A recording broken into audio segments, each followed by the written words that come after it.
thank you for our guest speakers and leaders. And the best thing about sharing the microphone is I only had to prepare 2 minutes of speech, so.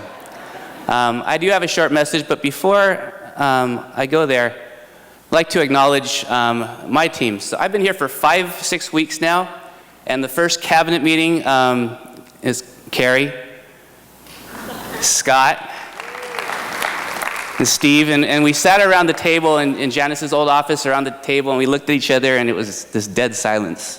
Like, so. And I could see what they were thinking, like, is that really his hair? Is he gonna say anything?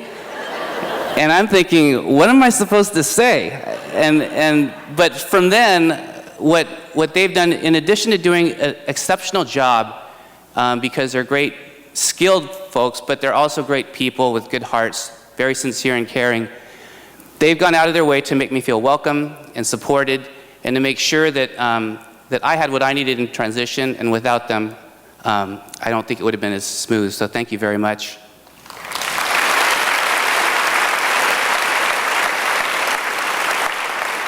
And then the real boss, right here. So in the first week, I told Lisa, I said, Lisa, I want to have a welcome back breakfast. I said, how many employees do we have? She said, oh, about 1,800. I said, okay, well, we went to Greenfield, the NPR, that's a little bit too small. And then the East County Performing Arts Center only holds 1,100 and it's closed. Then we thought about the Grossmont High School District. They were gonna charge us, it's tough economic times. And then she found Shadow Mountain, and then when Lisa has an idea, she just makes this happen. So thank you, Lisa, for everything.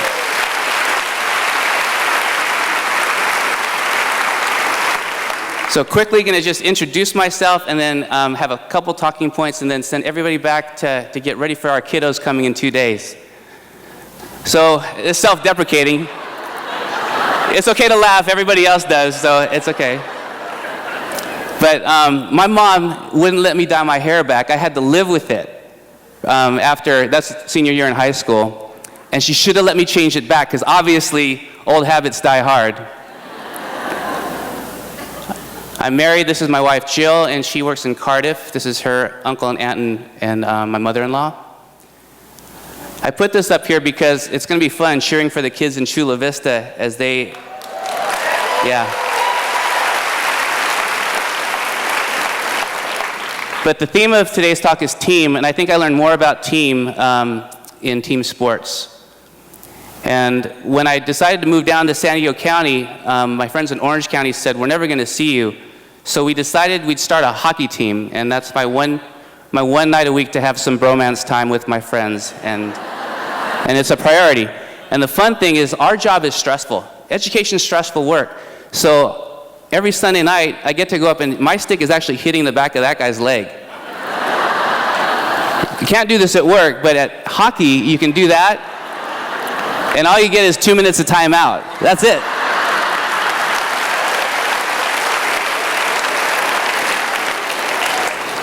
But going back, I found a couple pictures of my years as a first grade teacher, and I thought about what really got me excited about going back to school.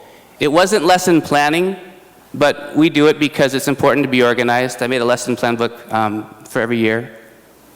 And I saw some pictures.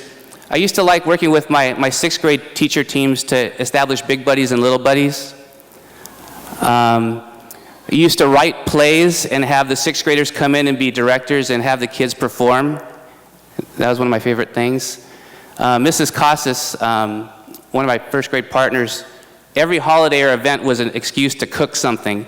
So she taught us how to make tortillas on Cinco de Mayo. Math was always an explosion in the classroom.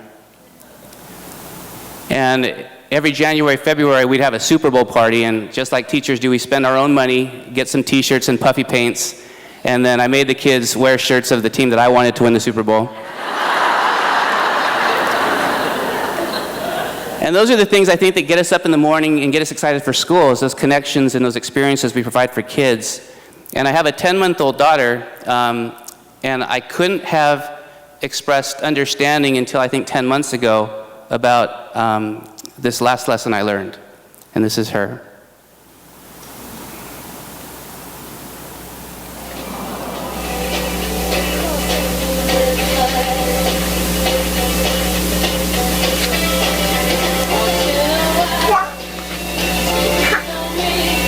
She's pointing to the pictures.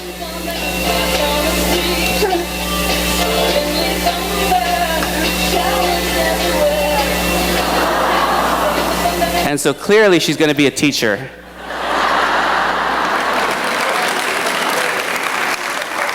But what I learned from her, thinking about school this year, is every child in our classroom is somebody else's whole world. And so back to team. One of my favorite quotes comes from Phil Jackson. He said, "Michael, there's no I in team." And then Michael responded, "Yeah, Phil, but there's an I in win."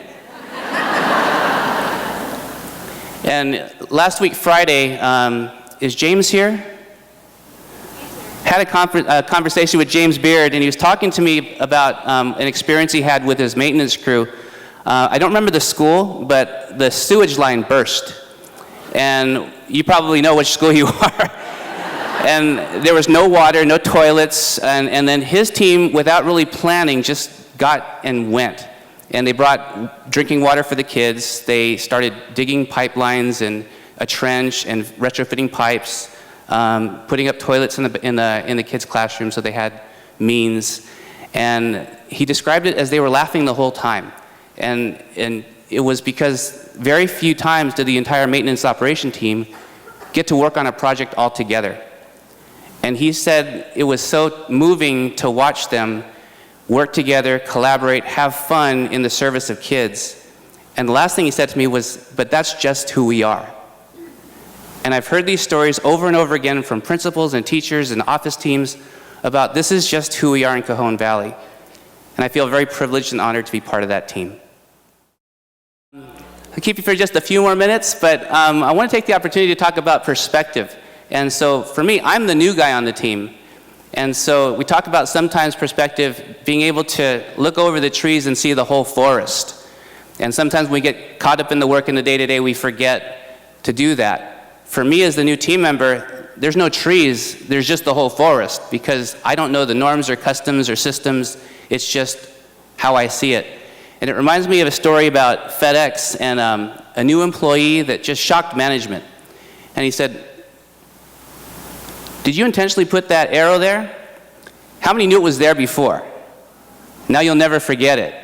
But management thought we intentionally put that there to show that we are moving fast, we're moving forward, and that we are a dynamic nature company. And how is it that so many folks in the room couldn't refer back to that when it was asked? And so part of the opportunity for me is I can just look and ask, where are we going? And ask, if you were to stand up above the trees and look at the whole forest, what's the answer to that?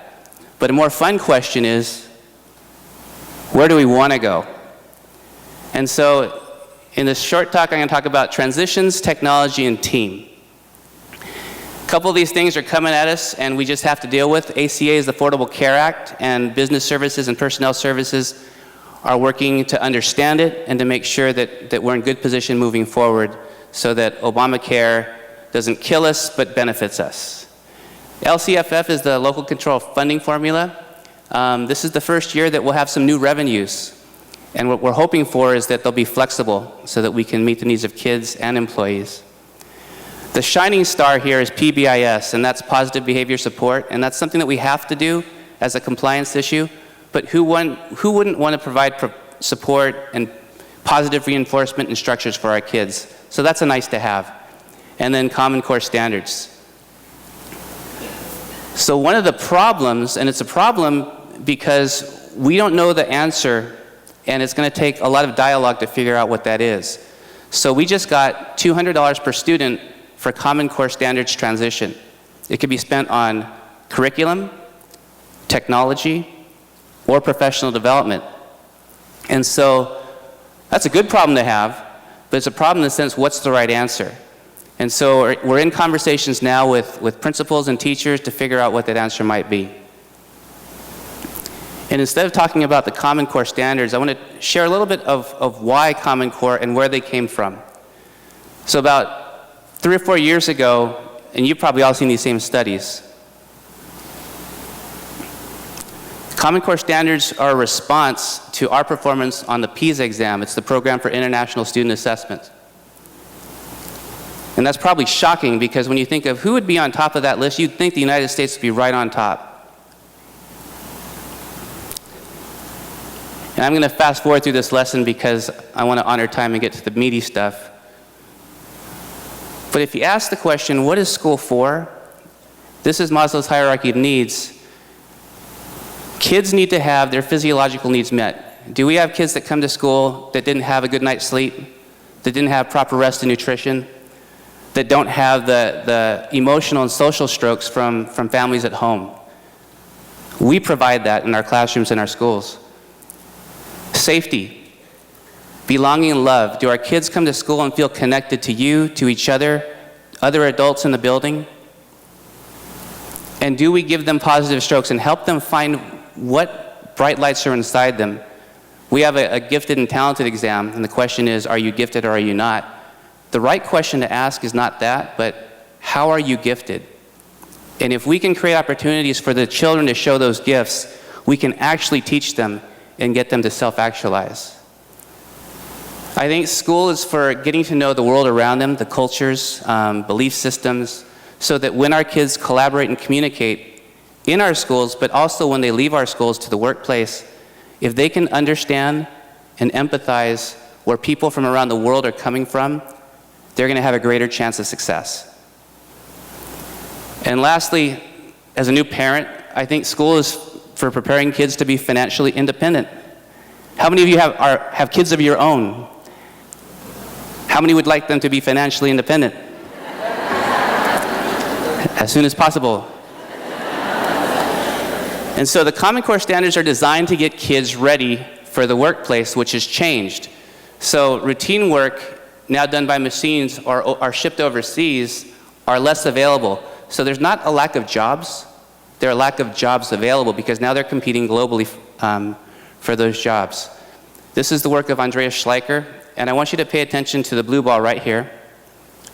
If you notice, the United States in 1995 was providing the most college graduates in the world. So USA, USA. And pay attention to some of the other balls, because 5 years later, the cost on the y-axis is the cost of a college degree, and the x-axis is number of graduates into the workplace. But if you follow the bouncing ball, you notice the United States is not getting worse. Everyone else is just getting better. So when you look at those charts that show the US is 17th, 25th, it's not because we're doing anything wrong. Everybody else is just getting a little bit better. And that's what the Common Core standards are designed to do. So as our kids graduate from college and into the workplace, depending on the field, the global competition just went up.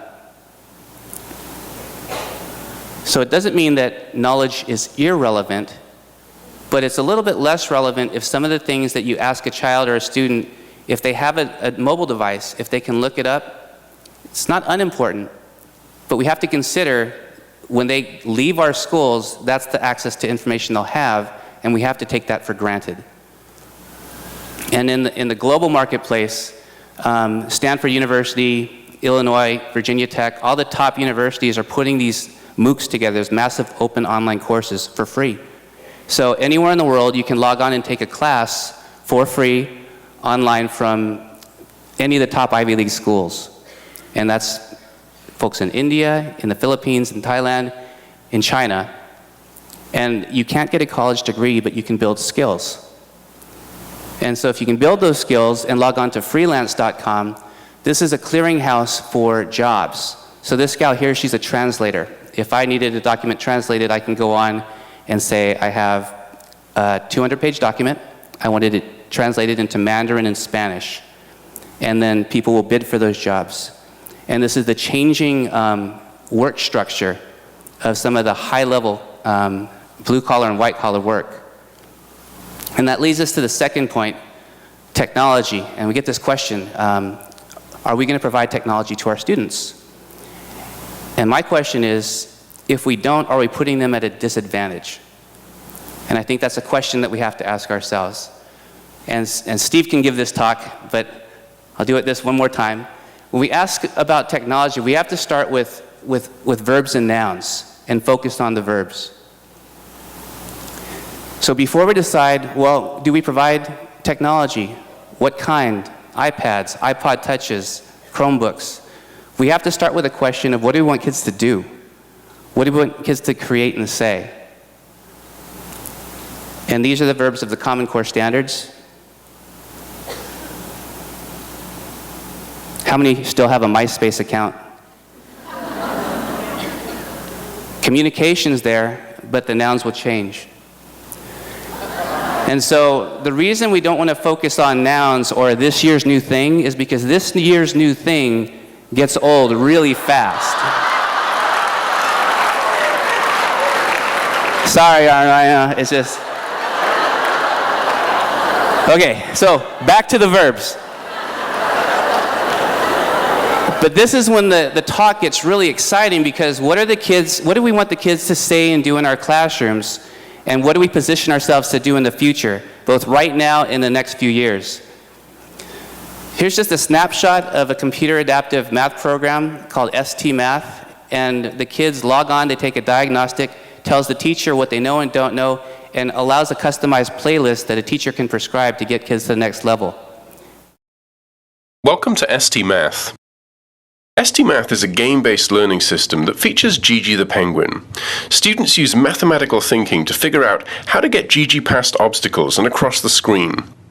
One of the key design features is that math problems are first introduced with the language, numbers, and symbols removed to be reintroduced later, enabling access for all students to the critical thinking and problem solving at the heart of mathematics.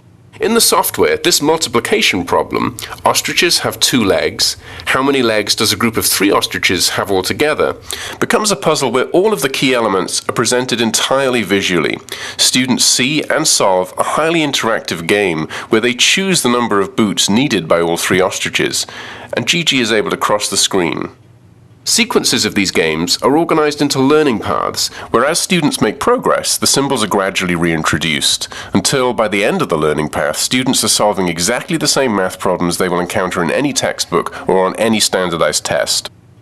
There's practically no multiple choice in ST Math. Students actively learn by doing, and every puzzle provides rich, immediate, and informative feedback. Students are able to try things out and learn from their own mistakes. For example, in this volume conversion problem, we need to convert 2.5 gallons into quarts. The student answers incorrectly, choosing 12 quarts. Notice how the software animates the consequences of the student's answer, providing a clear visual of the correct conversion rates of 4 quarts to a gallon, and showing the student precisely why their answer was incorrect. The 2 extra quarts mean Gigi is unable to cross the screen. Students then try the same problem again, immediately able to apply their new understanding. The concept of what 2.5 gallons means visually is clearly animated by the puzzle. This is not just practice software, this is instructional software where students actually learn new ideas. ST Math has over 800 games, and during the course of a single grade level, students will play around 120 games, solving well over 4,000 puzzles. So whether students are working with visual models of fractions on the number line, solving interactive linear equations, or even graphing parabolas in Algebra 1, they're continually engaged in critical thinking, rigorous problem solving, and developing their own intuitive conceptual grasp of math. Teachers also bring ST Math into the classroom as a tool to facilitate student discussions. So by transforming the learning process, ST Math has been able to transform the learning outcomes. Entire districts in California have closed the achievement gap for their English learners, and tens of thousands of students, from Texas to Florida, to New York, to Illinois, are doubling or even tripling their rate of improvement in math proficiency on state assessments. Currently, ST Math is only available for kindergarten through 5th grade, with intervention at the middle and high school levels. Pre-K and 6th grade through Algebra 1 courses are in active development, and while 500,000 students are using ST Math, our mission is to ensure that all 65 million K-12 students in the US have the opportunity to build a deep understanding of mathematics. And from our research, this can only be achieved when students are learning math by seeing, experiencing, and doing math.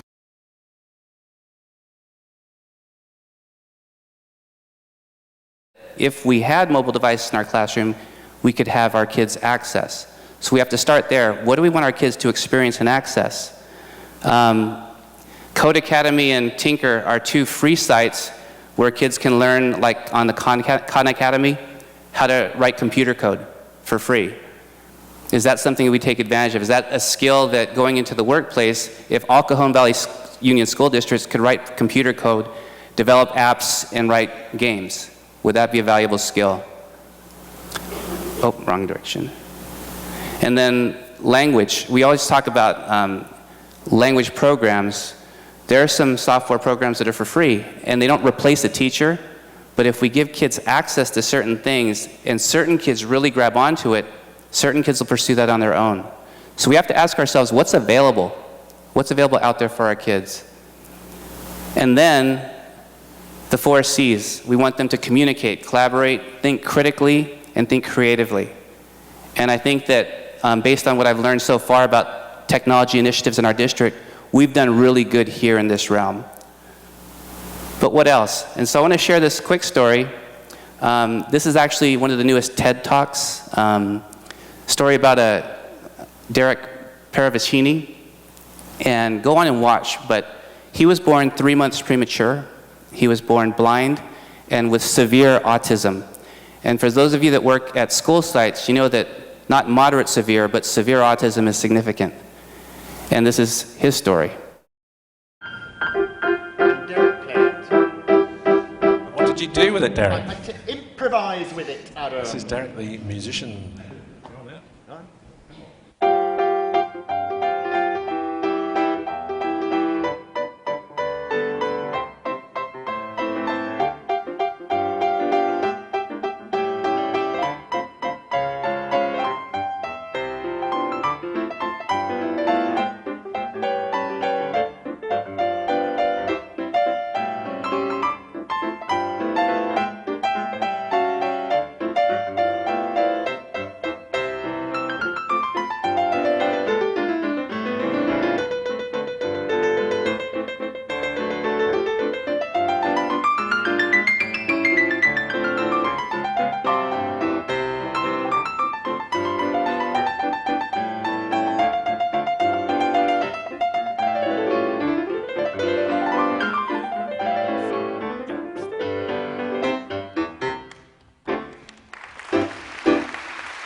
So what are the things that we can put in front of our kids in the experiences of art, music, performance, technology, code, language, that might turn that one kid on that may not be advanced in math, but gifted in some other way?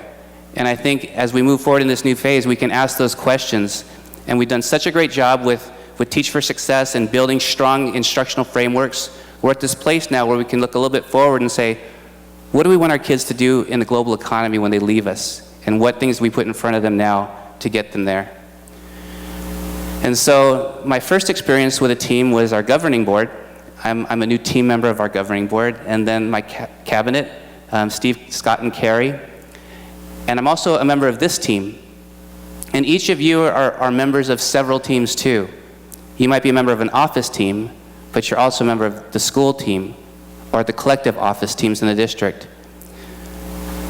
But if we can use these 5 letters moving forward, and no matter what size of the team, whether it's your grade level, your school, and we can start making decisions and asking questions and answering them as one, I think we're going to get a lot more traction. It's all about getting a cohesive group of people to work together productively towards a common purpose.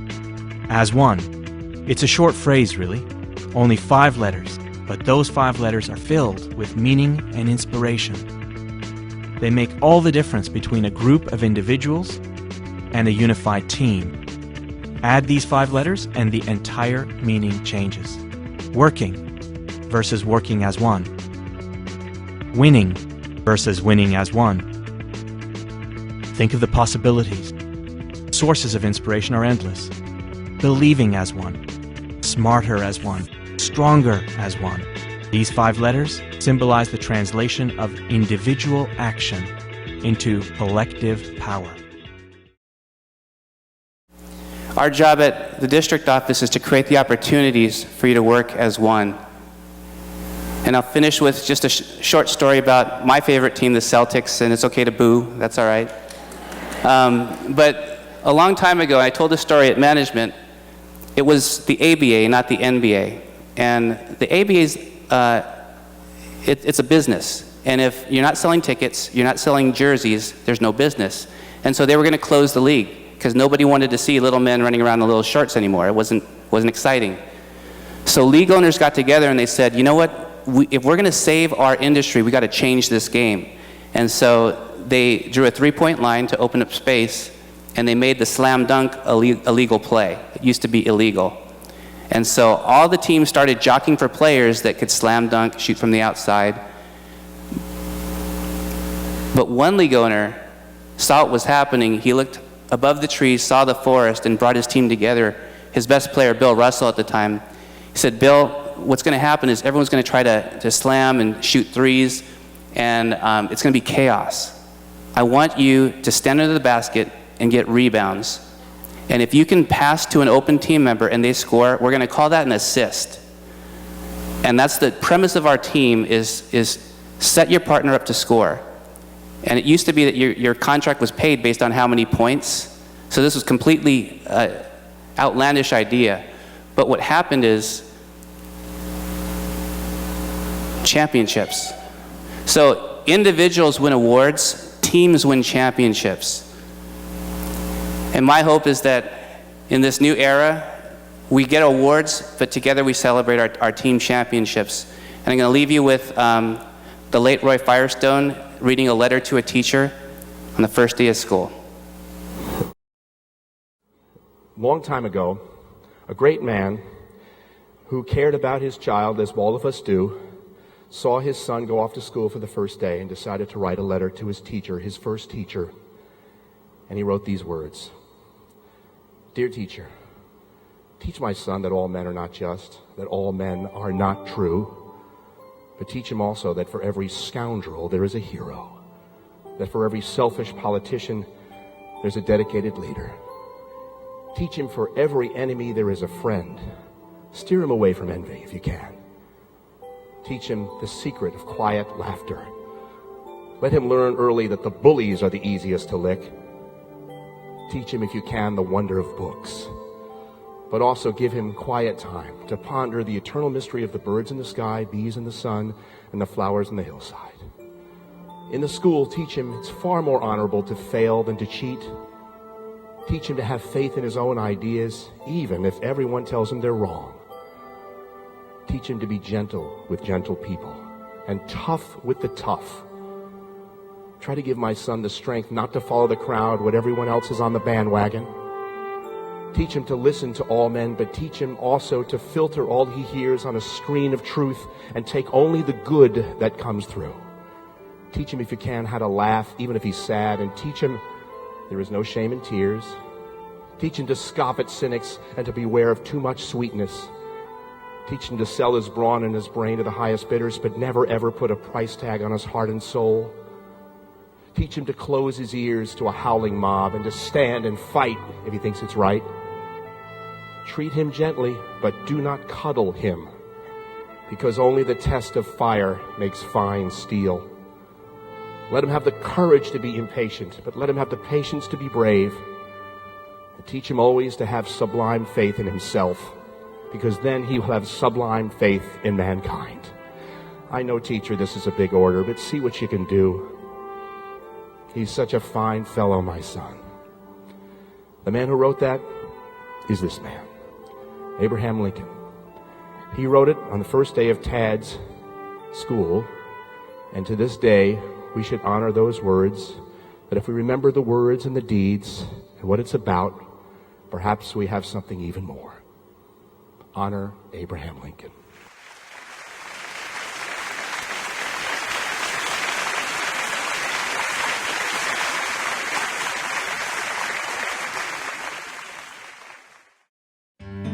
Thank you for coming. Let's have a great school year.